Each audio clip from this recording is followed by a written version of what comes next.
Jared pulling FroKnowsPhoto.com, and this is your Could have sworn you had Photo News Fix. This fix is brought to you by Synology and their network-attached storage solutions. They have everything from a one-bay solution all the way up to full rack stations like we have here at the Fro Factory. We've been using one Synology or another for almost 10 years now. 10 years! To back up and secure my photo archive along with the gigs and gigs of videos we film. Giggity, giggity, giggity. You may not need a rack station with 16 drives like we do, but the good news is Synology has plenty of affordable options no matter how big or small your data backup needs are. Look, if you're someone with one single drive with all of your photos or videos on them, that is not a backup. That's a failure waiting to happen. Yeah, that sounds very dark. I can't stress this enough. It's not a matter of if a drive fails, but when. That's pretty dark, yeah, that's dark. You need a multi-bay solution, and I recommend using Synology not just for the peace of mind, but for the easy accessibility to your files, easy backup, and easy access. And we all know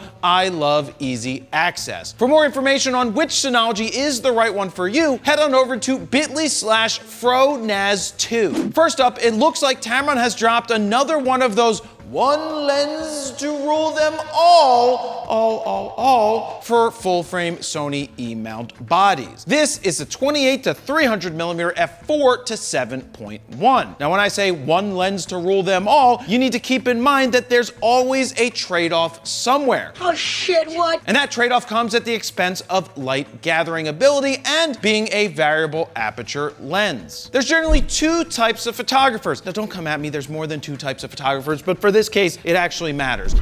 There's those who only care about getting the most zoom, never want to change a lens, and don't care as much about image quality. And then there's those people that demand the best of the best of the best, sir. Now, this lens probably isn't going to be the latter, and that's okay. And that's okay because plenty of people don't aspire to be a pro, but just want one lens to take on vacation or to shoot their kids in a play or soccer match. This lens weighs in at 21.5 ounces or 610 grams, has a voice coil extreme torque drive linear motor, as well as vibration compensation. I'm waiting to get my hands on one of these to test out and expect the results to be fairly similar to that of Tamron's fairly new 50 to 300 millimeter 4.5 to 6.3, which we have a review on that is coming out soon. Now, if you think this lens is for you, it's priced at $899, which is a small price to pay for one lens to potentially rule them all. The darkness binds them.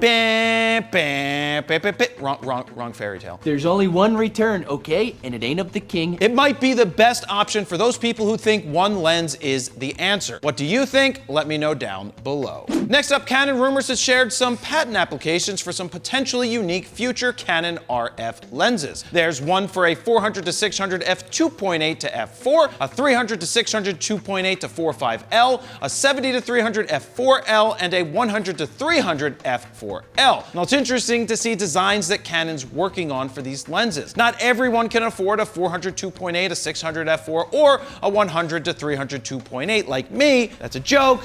Don't come at me. I do have a money truck though. I do have a money truck sometimes. So having less expensive variable aperture lenses would be a nice addition. With that being said, if these lenses are real, they still will be expensive, but not as expensive as their fixed aperture counterparts. The 400 to 600 2.8 to 4 would be an internal zooming lens according to the patents, which, if I had to guess, would take on a similar size to a 200 to 400 f4. A 400 2.8 RF is a dream lens for a lot of people, but could you imagine having a little extra reach when you need it? How much loss of quality will it have, if any? How heavy will it be? And how much will it cost? There's still a ton of questions. Now, the next lens is a 300 to 600 f2.8 to 4.5. So what's the trade-off going to be to get that extra reach? Where does it go from 2.8 to 3.2 to 3.5 and then finally f4? Would that be an internal zoom lens or external zooming lens? Honestly, I don't think Canon is going to bring out both of these lenses, so this is them just playing with different designs to see what might might fit. But two lenses I could see coming sooner rather than later would be the f4 zooms. A 70-300 f4 would be a powerful, light, and if I had to guess, fairly small form factor lens. It would give you an extra 100 millimeters over a 70-200 f4. Let me check the math on that. 200 to 3. Yep, that's 100 millimeters. And I honestly don't think there will be that much a trade-off going from the 70-200 to the 70-300. And lastly, a 100-300 f4, if priced right, would be an amazing lens for those who can't afford or just don't want to fork over $10,000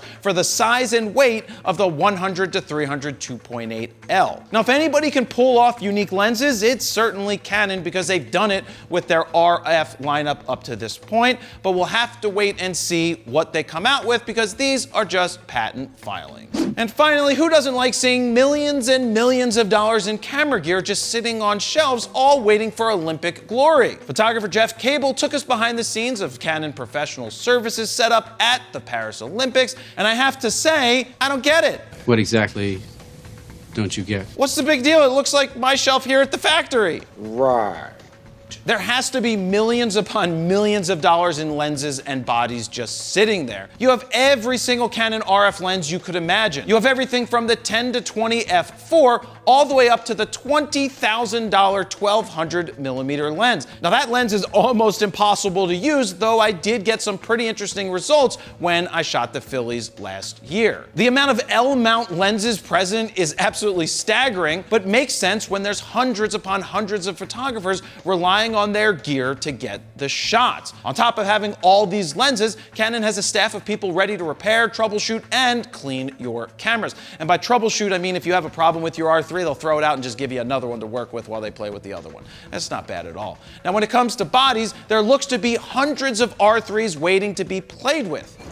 Now, I'm sure you're wondering if they have the new R1 and R5 Mark IIs, and the answer to that is yes. They have 40 pre-production R1s ready to loan out, but to the best of my knowledge, you can't open the RAW files just yet, so you're stuck just shooting JPEGs. Like a loser. I'm just kidding, you're not a loser if you shoot JPEGs. Good save. On top of that, it looks like there's a ton of R5 Mark IIs available, which you can currently open RAW files in Lightroom 4. Now, I do have a question for you guys out there. If you got to go all supermarket sweep on this gear room, Are you ready to go shopping?